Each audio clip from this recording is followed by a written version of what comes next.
Assalamualaikum semua, terima kasih kerana setia menonton siri kisah perjalanan hidup Nabi Muhammad SAW bersama saya.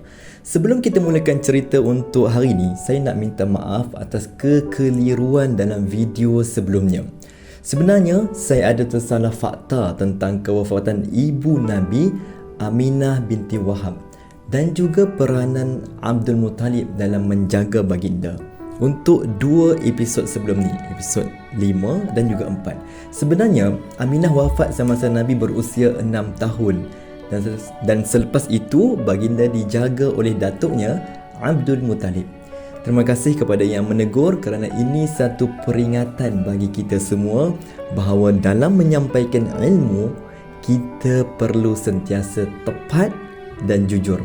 Untuk itu juga, saya nampak untuk kita teruskan siri peristiwa kisah Nabi Muhammad ni secara tahun kelihatan sangat mustahil sebab tak ada satu sumber untuk saya ceritakan secara tahun demi tahun.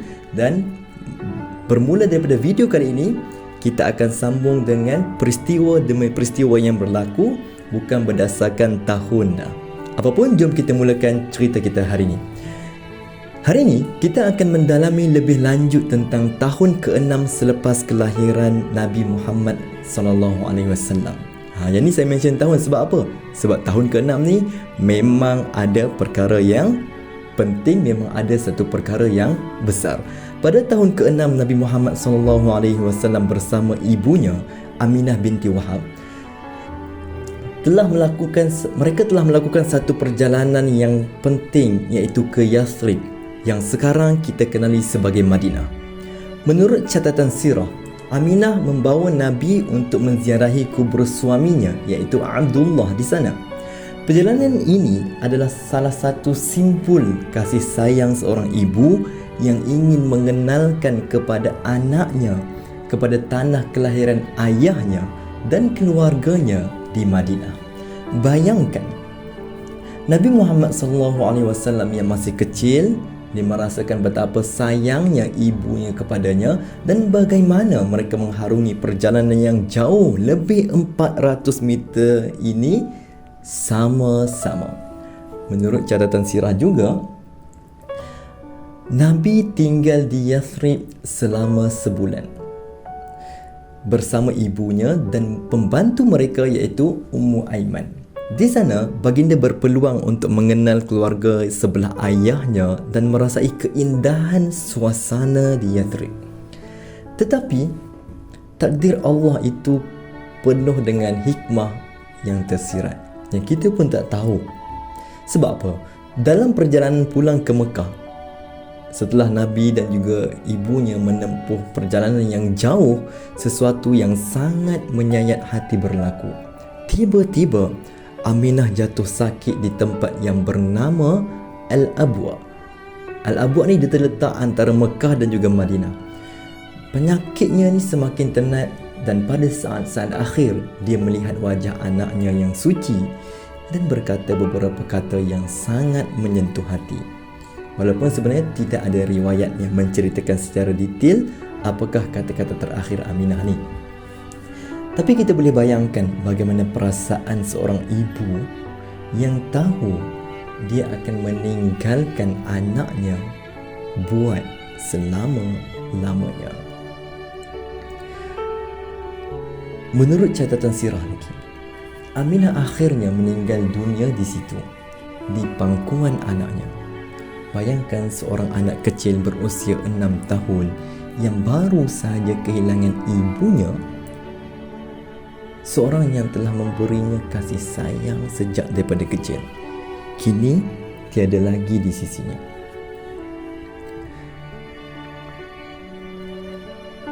Bila kita tengok balik, sebenarnya kehilangan ni adalah antara ujian yang paling besar yang Nabi Muhammad hadapi sejak kecil.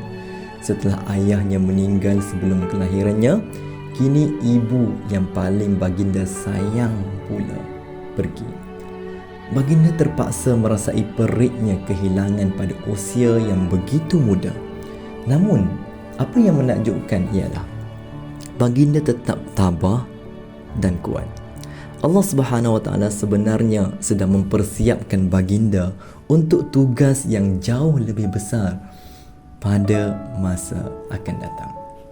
Kemudian, selepas pemergian Aminah, Nabi Muhammad SAW pulang ke Mekah bersama Ummu Aiman, yang kemudiannya menjadi salah seorang yang paling setia kepada baginda sepanjang hayat. Setibanya di Mekah, datuknya Abdul Muttalib yang sangat menyayangi baginda mengambil alih tanggungjawab menjaga Nabi. Yang ni yang sebelum ni saya tersilap tu. Sepatutnya dia mula jaga pada umur Nabi 6 tahun. Abdul Muttalib melindungi Nabi dengan penuh kasih sayang, seolah-olah dia tahu cucunya ni ada satu takdir yang besar.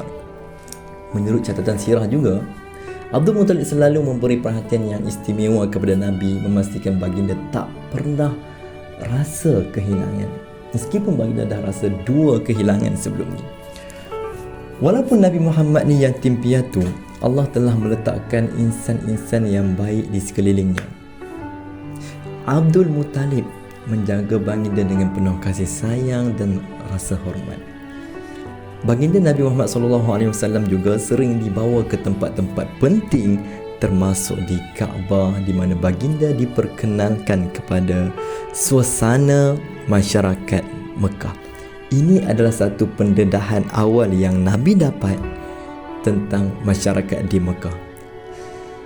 Setiap orang yang melihat Nabi mesti akan rasa macam ada satu luar biasa dalam diri Nabi kita ni. Bila kita lihat balik tahun ke-6 ni, walaupun penuh dengan kehilangan, ia juga mengajarkan kita erti kesabaran dan keyakinan kepada takdir Allah. Nabi Muhammad SAW kehilangan kedua ibu dan bapanya pada usia yang sangat muda. Namun, baginda tetap teguh dan kuat.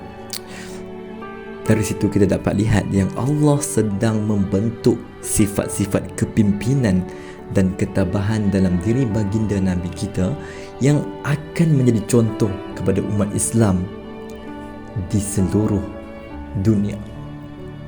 Kisah Nabi Muhammad SAW pada tahun ke-6 ini mengingatkan kita bahawa dalam hidup, walaupun kita berdepan dengan ujian yang berat, selalu akan ada hikmah di sebaliknya.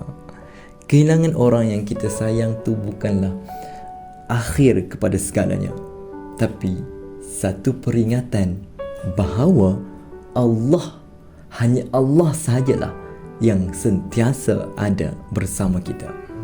Kita juga boleh ambil pengajaran daripada kisah ni untuk sentiasa kuat dan sabar, serta kita yakin bahawa setiap ujian tu ada kebaikan yang tersembunyi. Jadi semoga kisah kehidupan Nabi Muhammad SAW pada tahun yang ke-6 ni memberikan kepada kita satu kekuatan dan inspirasi untuk terus berjuang. Terima kasih kerana menonton sampai habis. Jangan lupa untuk like, komen dan juga share. Saya sangat alu-alukan cadangan-cadangan yang baik daripada kalian untuk video-video yang akan datang. Saya minta maaf sekali lagi atas kekeliruan yang saya sendiri timbulkan dalam video-video sebelum ni. Tapi ini satu pengajaran buat saya untuk lebih berhati-hati dalam menyemak dan juga menyediakan kandungan. Doakan saya dapat teruskan perjalanan ini hingga ke detik-detik peristiwa-peristiwa yang besar seterusnya, InsyaAllah. Terima kasih.